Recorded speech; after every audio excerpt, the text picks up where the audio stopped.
안녕하세요. 제가 이곳에 이런 글을 쓰게 될 줄은 정말 몰랐습니다. 기막힌 제 사연을 들어주시고 인생을 더 경험해보신 분들의 진심 어린 조언을 부탁드립니다. 사랑과 전쟁이란 드라마를 보면서 실제로 저런 일이 벌어질까 하고 궁금했습니다.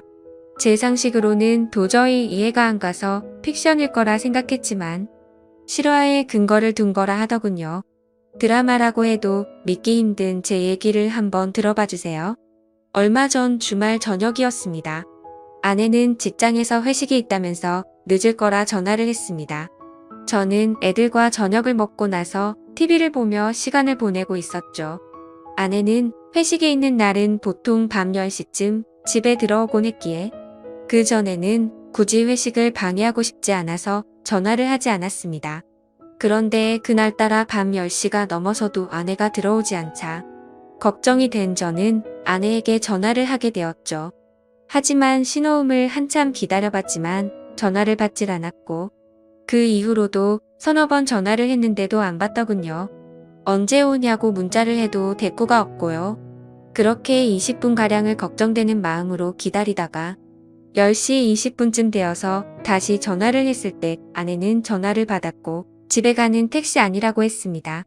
그래서 걱정되던 마음이 한결 놓였고 전화를 끊으려고 하는데 아내의 목소리 뒤로 웬 남자 목소리가 갑자기 들리더라고요. 처음엔 택시 기사님이나 라디오에서 나오는 소리라고 생각하고 아무 말 없이 끊었죠. 그런데 아내가 회식을 하는 장소는 집에서 택시로 10분 정도 거리인데 11시가 넘어가는데도 아내가 집에 들어오지를 않더라고요. 또 다시 걱정이 된 저는 밖에 나가서 지나가는 택시들을 보면서 계속해서 전화를 했죠. 그런데 또 아까처럼 신호는 가는데 받지를 않더라고요. 그때부터 저는 무슨 일이 생긴 건 아닌가 애가 타기 시작했습니다. 그렇게 자정이 다 될 때까지 1시간이 넘도록 전화를 하자 드디어 연결이 됐습니다. 그런데 아내가 대꾸를 하는 게 아니라 웬 남자 목소리가 나더니 아내랑 대화를 하는 게 들리더라고요. 아마 아내가 전화 수신을 거절하려다 실수로 통화 버튼을 잘못 누른 것 같았습니다. 무슨 일인가 싶어 얼른 녹음 버튼을 누르고 아내를 불렀는데도 대답이 없길래 가만히 그 둘의 대화를 듣고만 있었죠. 아내는 그 남자에게 오빠, 오빠 하며 자기를 어떻게 생각하냐는 등 오빠 아내하고 비교해서 누가 낫냐는 등 이런 질문을 하는 것이었어요. 남자는 아내한테 네가 그동안 내가 만난 여자 중에 제일 이쁘다면서 자기야 이리 와 하더니 내가 앞으로 다 책임질게 라는 소리가 들리더라고요. 그러자 아내는 오빠만 믿으면 되는 거지? 이딴 헛소리를 짓걸리더라고요. 순간 머리가 멍해지면서 아무 생각이 안 났습니다. 그래도 일단 뭘 어떻게 할 수가 없었기에 가만히 듣고 있었죠. 아내는 전화가 연결된 걸 모르고 있으니까 그놈이랑 거리낌 없이 이 얘기 저 얘기를 하더군요.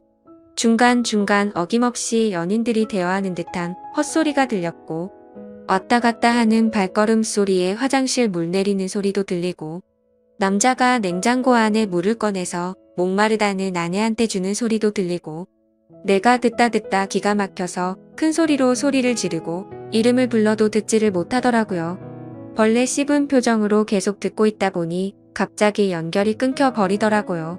아내한테 계속 전화를 하다 보니 제 휴대폰이 방전이 된 거였습니다. 얼른 집으로 들어가서 충전기를 연결하고 다시 전화를 계속 해보니까 안 받더라고요. 애들은 자고 있고 혼자서 아내를 기다리는 시간은 참으로 말할 수 없이 참담했죠. 계속 줄담배를 피우면서 아내를 기다렸습니다. 새벽 2시가 넘어서 집에 들어온 아내는 제가 자는 줄 알고 안방에는 들어오지도 않고 그냥 거실 소파에 누워있더라고요. 제가 불을 켜고 들여다보니까 화들짝 놀래서 일어나더군요. 저는 아내를 데리고 안방에 들어와서 어디 갔다가 이제 오길래 전화도 안 받았냐고 조용히 물었죠. 아내는 회사 사람들이랑 노래방 갔다가 해장국집에서 얘기 좀 하느라 늦었다 했죠. 말하는 게 술이 아직도 덜 깬 것 같았어요. 주먹으로 한 대 패고 싶은 마음을 억누르며 녹음한 음성 파일을 들려줬죠. 여기 어디냐고 하니까 해장국 집이래요. 그래서 제가 그랬죠. 니들은 무슨 해장국 집에서 사랑한다는 헛소리를 하냐? 그리고 당신이 오빠 하는 놈은 누구냐고 물으니까 술에 취해서 잘 기억이 안 나지만 같이 일하는 회사 동료라고 말하더군요. 새벽 2시가 넘은 시간에 큰 소리 냈다간 애들이 알게 될 것 같고 동네 사람들도 알게 될 것 같아서 일단 자라고 했습니다. 아내의 폰을 뒤져보니 웬 모르는 남자 전화번호가 있더라고요. 그래서 아내 폰으로 전화를 하니 받질 않더군요. 일단 끓어오르는 분노를 삭히며 날이 밝기만을 기다렸습니다. 애들이 교회 간다고 나간 후에 어느 정도 정신이 돌아온 아내에게 물었죠.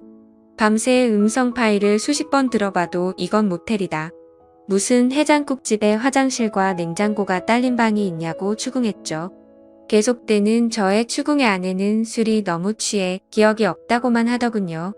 기억나는 건 해장국집이 마지막이고 1차 회식 끝난 후부터 해장국집 갈 때까지의 기억은 끊겼다고 하더군요.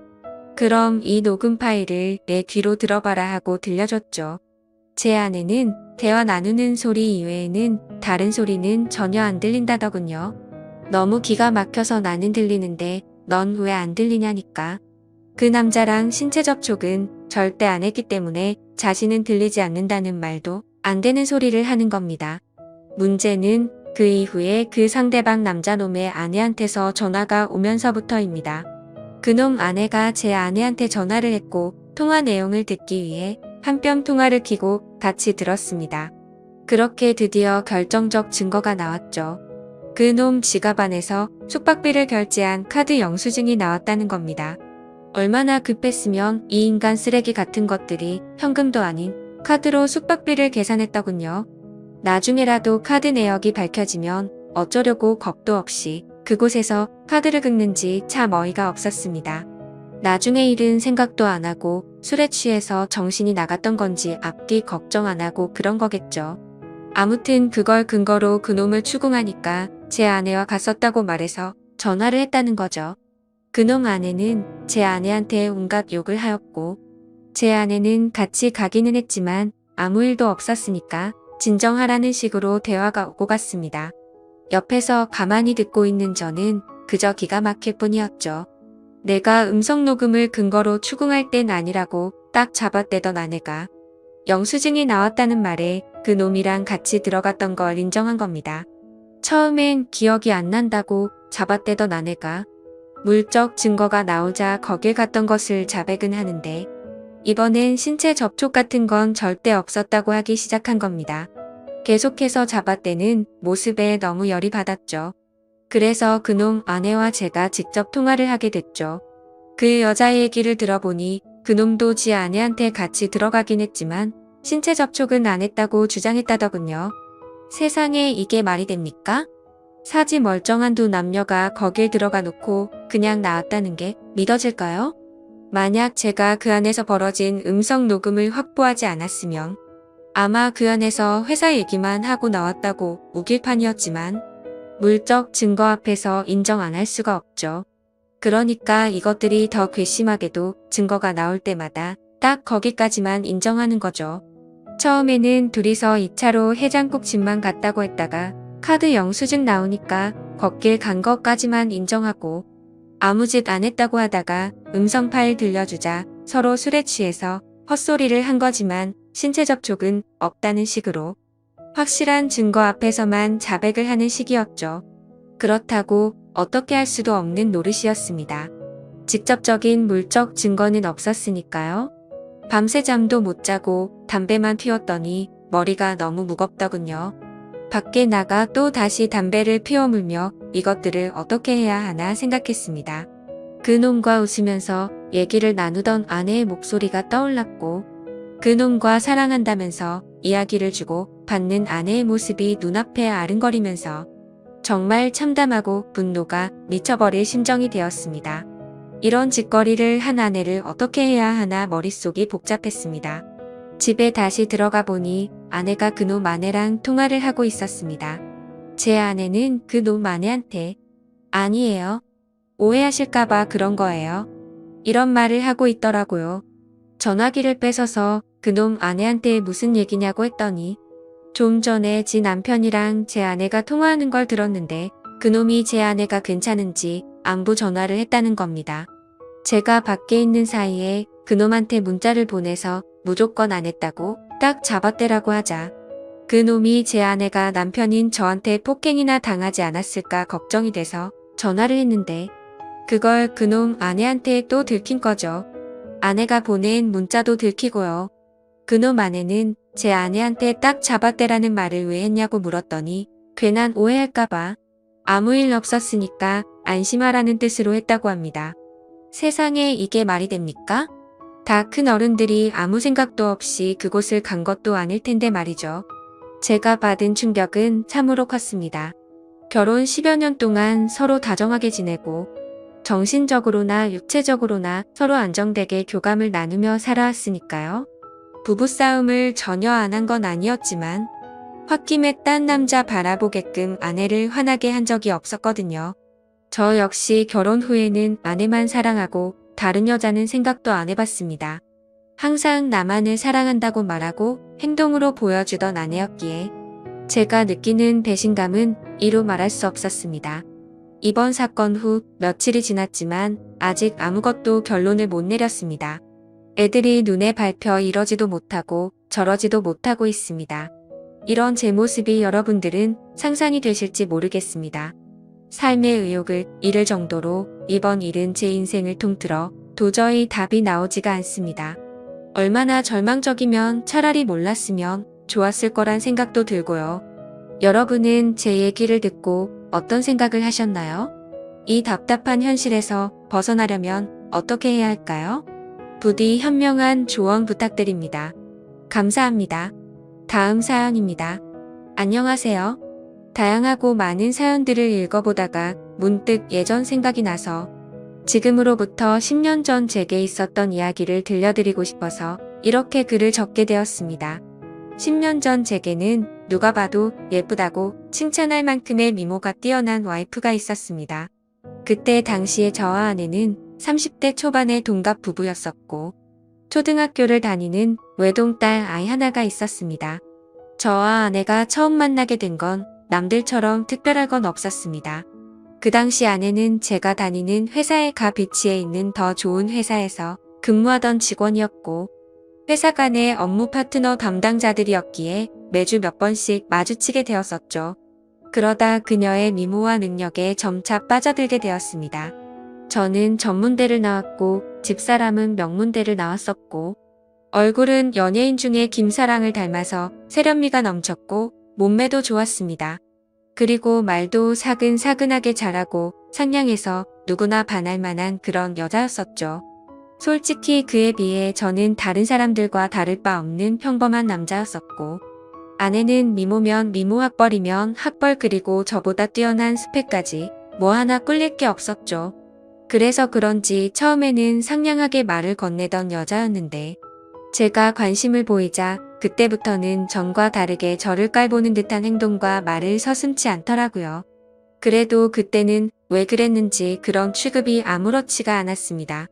왜냐하면 그녀를 너무나도 사랑했었기에 그런 상처보다도 그녀를 바라보는 행복이 더 컸기 때문이었죠.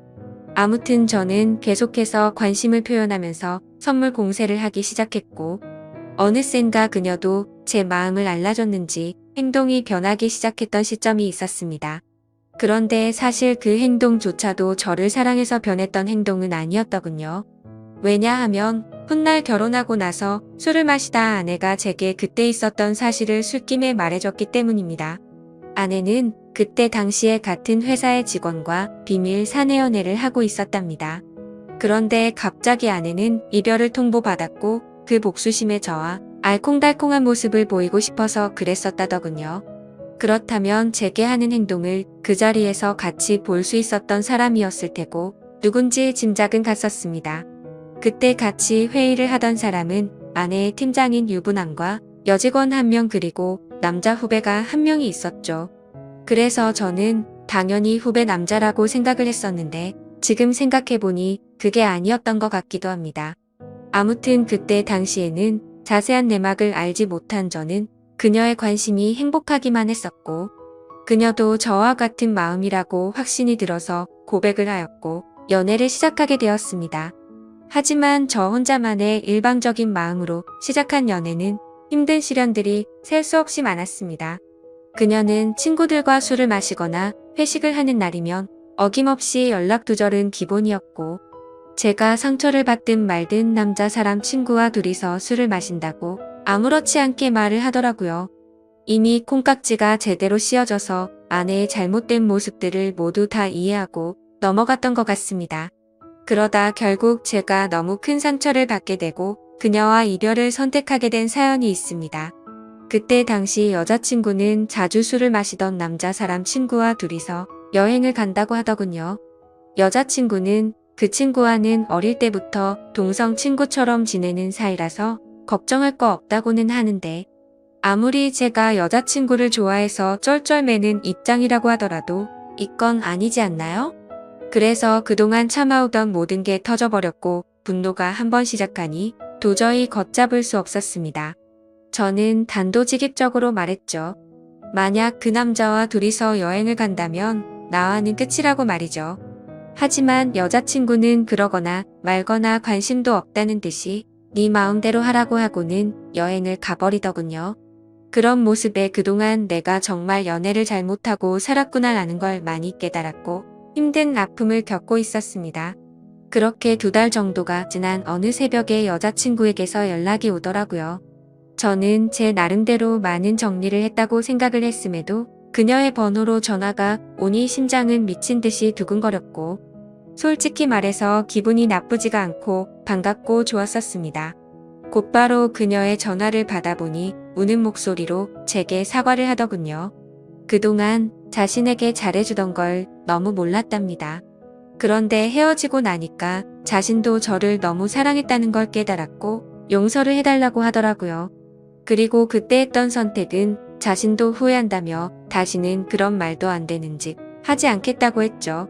솔직히 고민이 잠깐 동안 되기는 했지만 그녀의 말을 진심으로 믿고 싶었습니다. 그래서 그녀의 용서를 받아주었고 결국 연애를 다시 시작하게 되었죠. 그날 이후로는 다른 평범한 연인들처럼 그녀도 제게 헌신을 다해주더군요. 달라진 모습에 저는 하루하루가 행복했었고 제 선택에 후회가 없었습니다. 그렇게 행복한 연애를 하던 중 1달 정도가 지난 뒤 아내는 제게 말했습니다. 아무래도 아이를 가진 것 같다고 해서 병원에 가봤는데 임신한 지 3개월이 되었답니다. 그 이야기를 듣고 나서 심장이 덜컹 하더군요. 솔직히 기분이 좋아야 정상인데 뭔가 석연치 않은 기분이 들었기 때문입니다. 3개월 전이면 아내가 남자 사람 친구와 여행을 갔을 시기와 겹쳤기 때문이었죠. 그래서 저는 더 이상 의심하고 싶지도 않았고 직설적으로 물어봤습니다. 혹시 그 남자랑 여행 가서 별일이 없었던 거 맞냐고 했죠. 그러자 여자친구는 불같이 화를 내면서 무슨 그따위 생각을 하냐고 하더라고요. 정말 그 친구와는 동성 친구처럼 지내는 사이라서 아무 일도 없었답니다. 그리고 정 의심이 되면 나중에 아기 낳아서 유전자 검사를 해도 된다고 하면서 괜히 책임지기 싫으니까 핑계대는 거 아니냐면서 오히려 저를 몰라붙이더라고요.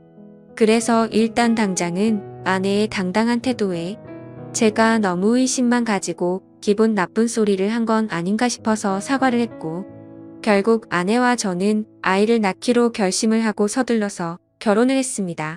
신혼집은 걱정이 없었고 아내도 그걸 잘 알고 있었습니다. 그때 당시에는 부모님께서 하시던 자영업이 잘 되고 있었기 때문에 모아둔 재산이 제법 많았었기 때문이었죠.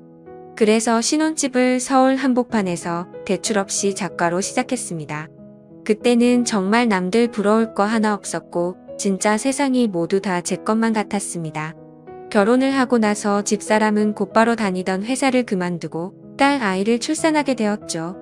그리고 아내와의 합의하에 딸아이와 저의 유전자 검사를 해봤는데 제 친자식이 맞더라고요. 그래서 아내를 의심한 게 미안한 마음이 커서 그날 이후로 아내를 공주님처럼 모시면서 지내게 되었고, 12년 동안 저희 부부는 남들 부럽지 않게 평범하고 행복하게 잘 지내고 살았습니다.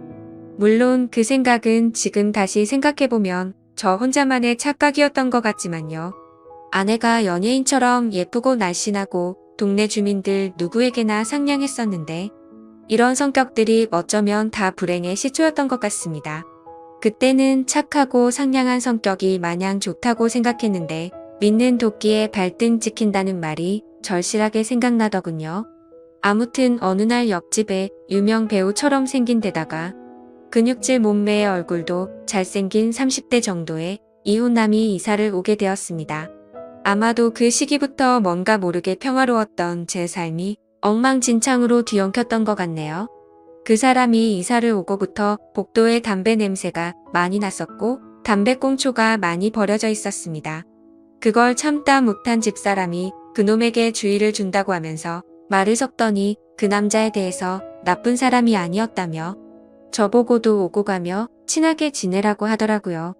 솔직히 그때는 그냥 그런가 보다 정도였습니다.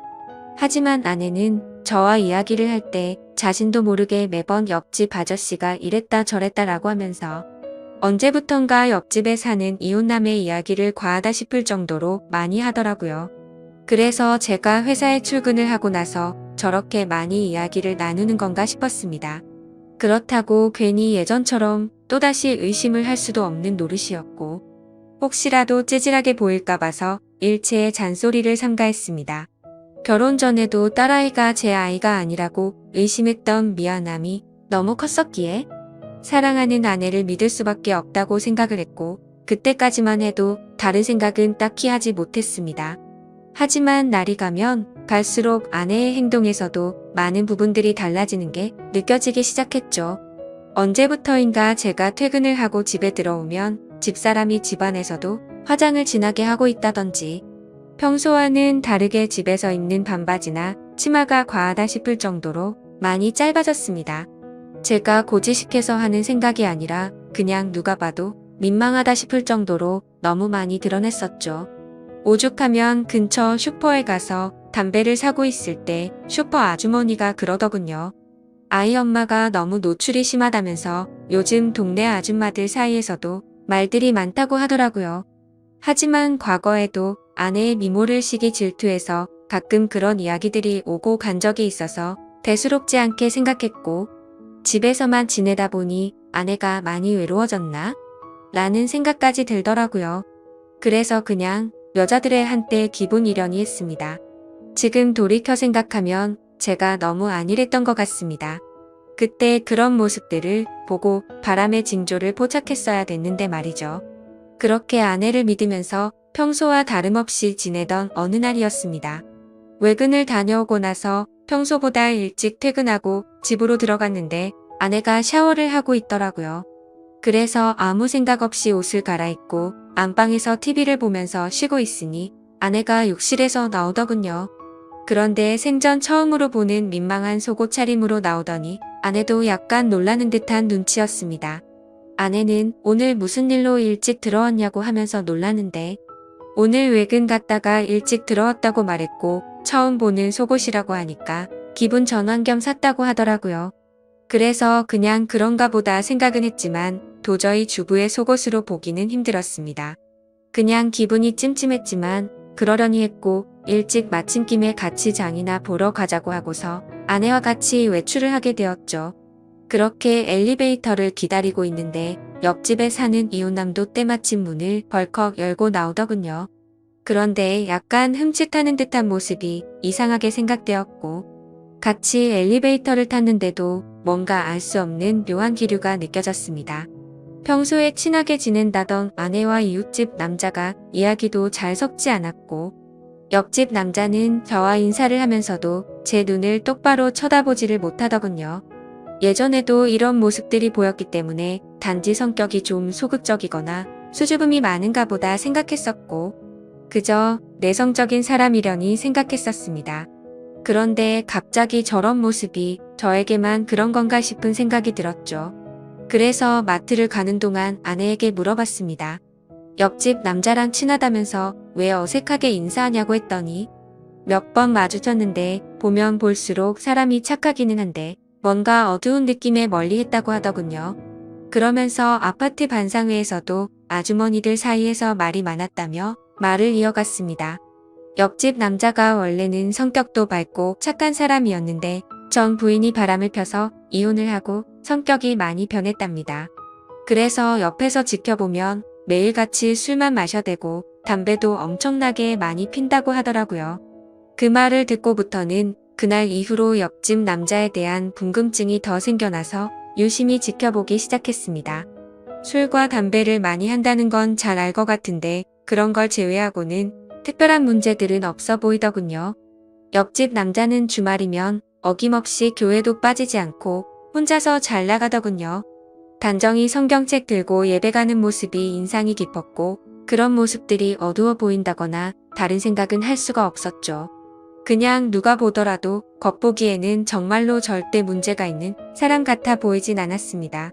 그리고 눈을 잘 마주치지 못할 뿐 제가 보기에는 인사도 잘해서 친절하고 예의가 바른 사람으로 보였고 제가 직접 지켜본 옆집 남자는 아내가 말했던 모습과는 전혀 달랐기에 의심이 싹트기 시작했습니다. 솔직히 말해서 제 아내가 유부녀라고는 하지만 매일같이 운동을 다니면서 관리를 잘해서 아이를 출산하기 전처럼 몸매도 좋았고 피부 관리도 항상 잘해왔기에 20대 중반으로 밖에 보이지가 않았죠. 그래서 길을 가다가도 남자들이 10명 중에 5명은 다시 쳐다볼 정도로 훌륭했었기에 옆집 사는 남자도 충분히 관심을 가지고서 저 몰래 들이대지 않았을까 싶었습니다. 그리고 그때부터는 별의별 생각이 다 들더라고요. 외근하고 일찍 들어간 날도 아내가 굳이 그 시간에 샤워를 하고 있었던 것도 수상했고 왜 그때 때마침 옆집 남자는 외출을 했으며 서로가 어색해했던 이유가 뭘까 이런 생각이 들었죠. 사실은 아내는 그 남자를 만나기 위해서 샤워를 했고 둘이서 만나려고 했는데 제가 있어서 둘 다 놀라서 그런 상황이 벌어진 게 아닌가 이런 생각이 들었습니다. 심지어 그날 마트에 다녀오고 나서도 잠들기 전 낮에 봤던 아내의 모습이 아른거려서 다가갔더니 아내는 이 핑계 저 핑계를 대면서 저를 피했던 모습이 기억났습니다. 절대 2번 다시는 아내를 의심하지 않는다고 맹세하고 지키려고 애써봤지만 의심이 싹을 트기 시작하니 걷잡을 수 없이 커져가더군요. 아내가 입고 있는 의상들도 예전에는 그러려니 했었는데 이제는 옆집 남자한테 잘 보이려고 저 따위로 입은 건가? 라는 생각이 들기 시작했고 회사에서 일을 하고 있을 때도 지금쯤 아내가 바람을 피우고 있는 것 아닌가라는 생각에 일도 제대로 손에 잡히지가 않았습니다. 하지만 뭔가 의심이 되긴 했지만 예전처럼 아무런 증거도 없이 따질 수도 없었고 솔직히 말해서 이 모든 일들이 제 추측일 뿐 결정적인 사건이 없었기에 제가 착각을 하는 거라고 위안을 삼았습니다. 심지어 일이 걷잡을 수 없이 터져버리고 나면 지금의 이 행복한 가정이 깨지지 않을까 걱정도 되더라고요. 오죽하면 만약 아내가 바람을 피운 게 맞다고 하더라도 살다 보면 집사람도 사람이니까 잠시 한눈을 팔 수도 있고 봄바람에 그러려니 하고 빨리 제자리로 돌아오기만을 바랄 정도였죠. 하지만 아무리 제 자신에게 주문을 걸 듯이 편하게 생각하려고 해도 자꾸 이상한 기분은 지워지는 게 아니라 점점 더 커져갔고 더러운 기분은 머릿속을 떠나지를 않았습니다. 그래서 결국 오랜만에 만난 친구들과의 술자리에서도 제 표정이 어두워 있으니 친구들은 집요하게 제게 무슨 일인지 물어보게 되었고 너무 답답한 나머지 어쩔 수 없이 제 고민을 털어놓게 됐습니다. 그랬더니 친구들은 한참 동안 고민을 하더니 한 친구가 솔깃한 방법을 제안해 주었습니다. 집안 천장에 작은 소형 카메라를 설치하는 게 어떻겠냐고 권하더군요. 이렇게 백날 천날 고민하고 또 고민해봤자 의심은 더 커질 거라며 차라리 제 생각이 맞든 아니든 하루라도 빨리 하는 게 저와 딸아이를 위한 거라고 하더라고요. 그 말을 듣고 보니 저도 같은 생각이었습니다. 예전에 딸아이의 친자 검사를 할 때도 의심을 하던 시기가 너무 힘들었었고 막상 검사를 할 때는 덤덤했었고 제 친자식이라는 결과가 나오니 더 행복해졌던 전례가 있었기 때문이었죠. 아내를 또다시 의심해서 미안하지만 만약 아니라면 평생 동안 헌신하겠다는 생각으로 아내가 운동을 나가고 집이 비어있는 시간에 작은 소형 카메라를 설치하게 되었습니다. 지금부터 세상에 이런 일이 또 있을까 싶은 반전 드라마가 시작됩니다. 저는 저보다 덩치도 좋고 근육질에 탄탄한 몸을 지닌 옆집 남자를 가만두지 않으려고 혼자서 온갖 상상을 했고 혹시라도 벌어질 위기 상황에 대처할 모든 만반의 준비를 하고 마음을 가다듬었습니다. 혹시라도 제가 예상했던 대로 아내와의 불륜이 확인되면 그냥 주먹 다툼을 하고서 징역이라도 가겠다고 각오까지 했을 정도였죠. 그렇게 저는 떨리는 마음을 진정시키면서 며칠 동안 매일 녹화된 비디오를 틀어보았습니다. 태어나서 처음으로 겪은 감정이었는데 정말 세상 지옥이 따로 없더군요. 지금도 정확히 기억나는 건 비디오 녹화일은 토요일이었고 오후 2시쯤이었습니다. 제가 회사에서 특근을 해야 해서 주말인데 불구하고 출근을 했던 날인데 그 틈을 타서 어떤 허우대 멀쩡한 남자가 우리 집에 슬쩍 들어오더군요. 그때부터는 설마 했던 마음이 확신으로 바뀌었고 손이 정신없이 떨렸습니다. 비디오를 보니까 딸 아이는 이미 집사람이 밖으로 데려가더니 이웃집에 놀라고 맡겨뒀는지 집사람은 혼자서 들어왔던 상태였죠. 아무튼 집사람과 그 남자와 너무나도 자연스러워 보이더군요. 그 남자는 아무렇지도 않은 듯이 냉장고로 가더니 제가 사뒀던 캔맥주를 따서 마시더라고요. 그러더니 두 사람은 나란히 앉아서 TV를 보면서 뭐가 그리 신나는지 아주 둘이서 웃고 난리가 아니었습니다. 그리고 결국 최악의 상황들이 벌어졌고 제 믿음에 대한 대가는 배신으로 돌아오고 말았던 거죠. 설마 하는 마음으로 제가 얼마나 기도를 했는지 모릅니다. 하지만 제 바램은 보기 좋게 무시당했던 거죠. 그동안 왜 집사람이 그동안 그런 행동들과 지나친 의상들을 입었는지 그제서야 모든 이유를 알 것 같았습니다. 그러다가 남자가 카메라 쪽으로 뒤돌아서게 되면서 그 정체를 알게 되었죠. 저는 당연히 옆집 남자겠거니 생각하면서 얼굴을 유심히 들여다보고 있는데 깜짝 놀라서 소리를 지를 뻔했습니다. 제가 예상하던 옆집 남자가 아니라 아랫집에 사는 제 딸아이의 친구 아빠더군요. 그 남자의 딸과 제 딸아이가 같은 학교를 다니는 친구라서 부모들끼리도 잘 알고 친한 사이였습니다. 그래서 그런지 이런 말도 안 되는 짓거리를 하고 있었다라는 게 너무 현실감도 없었고 이해도 되지 않더라고요. 아랫집 남자는 나이가 많고 얼굴도 못생겼을 뿐더러 고지식한 선비 마냥 점잖은 사람이었기에 정말 상상조차 못했었습니다. 정말 제 집사람이 제정신이 아닌 건가 싶었고 절대로 용납할 수 없는 짓을 하고 있었던 거죠. 그때부터는 도저히 제정신으로 버틸 수가 없겠더군요. 눈물이 쉴 새 없이 흘러버렸고 더 이상 영상을 계속 볼 수가 없어서 비디오를 꺼버렸습니다. 온몸에 힘이 빠지고 어지러워서 움직이기가 힘들더라고요. 그 아랫집 남자는 외적으로나 다른 건 볼품이 없더라도 학력도 좋고 직장도 좋은 소위 엘리트라는 사람이었습니다. 그때 문득 그런 기억이 떠오르더군요. 언제 한번 그 집 부부랑 같이 식사를 하던 자리였는데 왠지 모르게 집사람이 평소와 다르게 잘 웃고 기분 좋게 보내더니 집에 돌아와서는 자기가 아래집 남자랑 코드가 잘 맞는다며 그런 헛소리를 주절거리더군요. 솔직히 제가 아랫집 남자를 무시했어서 그랬던 건지 그 말이 전혀 기분이 나쁘지 않았고 그냥 그런가 보다 하고 흘렸던 거죠.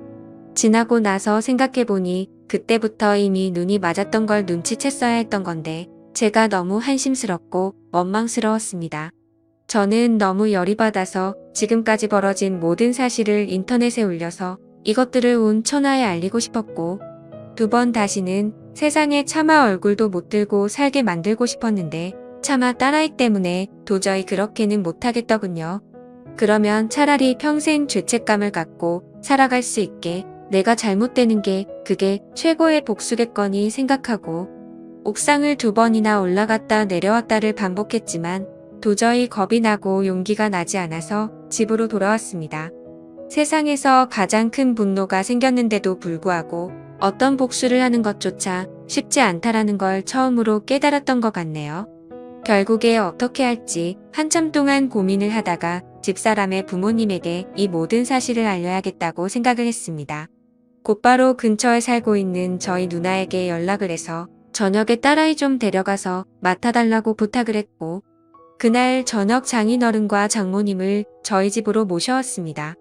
갑작스러운 상황에 무슨 일인지 물어보셨지만 제 어두운 표정과 침묵의 낌새를 느끼셨는지 조용히 저를 따라와 주시더군요. 그리고서는 집에 도착해서 지금까지 벌어진 일에 대해서 말씀드릴 게 있다고 했고 빠짐없이 전부 설명을 해줬습니다. 만약 두 분께서 원하신다면 증거 영상도 있으니 원하시면 보여드린다고 말씀을 드렸죠. 그러자 두 분은 서로 대화를 나누셨고 보고 싶다고 하시더라고요. 그래서 저는 아무 말 없이 녹화된 영상을 틀어드렸습니다. 장인어른과 장모님은 결혼 전부터 연애 시절에도 저를 굉장히 싫어했었고 엄청난 무시를 하던 분들입니다. 물론 당신네들 딸이 좋은 대학교 나와서 좋은 회사를 다니고 있는데 제가 성에 찰 수는 없었겠죠. 하지만 차마 입에 올릴 수 없는 말까지 서슴지 않게 하면서 무시하던 장인과 장모였는데 표정이 정말 가관이더라고요. 영상을 보시던 장모님은 울음을 터뜨려 버렸고 장인어른은 아무 말 없이 줄담배만 피우더군요. 그렇게 짧은 침묵이 지나고 나자 장모님께서 갑자기 제 두 손을 붙잡고 울기 시작했습니다. 자식을 잘못 키운 죄라고 다 자기 탓이랍니다. 내 딸이 잠깐 정신이 나갔던 것 같다며 한 번 더 그러면 자신이 절대 가만두지 않을 거라면서 소녀딸을 생각해서라도 한 번만 용서를 해달라고 하더군요. 솔직히 처음 보는 장모님의 태도와 행동에 저도 마음이 조금 흔들렸습니다. 하지만 아내의 불륜 사실을 직접 보게 된 저는 도저히 더 이상 이 관계를 유지할 수가 없었습니다. 그래서 제 생각과 감정을 아주 솔직하게 말씀을 드렸죠. 금이야 오기야 키워온 딸이 이런 말도 안 되는 충격적인 짓을 저지른 걸 알게 된 장인 장모는 두 분 다 더 이상 말을 잇지 못하셨고 제 뜻대로 하라고 하시더군요. 그렇게 이야기를 마치고 난 뒤에 장인 장모는 집으로 가셨고 몇 시간 뒤 집사람이 정신 나간 사람처럼 문을 열고 들어와서는 문이 부서질 듯이 문을 닫고서는 들어오더군요. 아내는 지금 제정신이냐고 적반하장으로 나왔습니다. 네가 뭔데 나에게 있던 일을 자기 부모에게 말도 없이 말했냐며 욕을 하기 시작하더라고요. 그냥 이혼하면 쉽게 끝날 문제인데 이를 왜 키우냐고 하면서 이혼하자고 발악을 하면서 대들더군요. 그 모습을 보니 너무나도 허탈했고 슬퍼서 오히려 제가 눈물이 다 났습니다. 저에게 미안하다고 한마디만 했었더라도 많은 게 달라졌을지도 모릅니다. 차라리 거짓말이라도 하면서 울고불고 빌었더라면 다시는 안 그러겠다고 매달렸다면 아마도 저는 용서했을지도 모릅니다. 그때는 제 목숨보다 소중했고 제 모든 걸 줘도 아깝지 않아서 정말 소중하고 과분했던 집사람이었죠. 그만큼이나 저는 진짜 많이 아내를 사랑했었습니다. 너무 화가 났지만 차마 집사람을 건드릴 수는 없었기에 저는 그냥 바닥에 뒹굴면서 서럽게 통곡을 했습니다. 그제서야 집사람도 상황 파악이 됐는지 아무 말도 없이 가만히 있더군요. 상황이 정리되고 서로가 감정을 추스린 다음에 이야기를 했습니다. 결국 집사람과는 이혼을 하기로 했고 아내에게 귀책 사유가 있었기에 딸아이는 제가 맡기로 했습니다.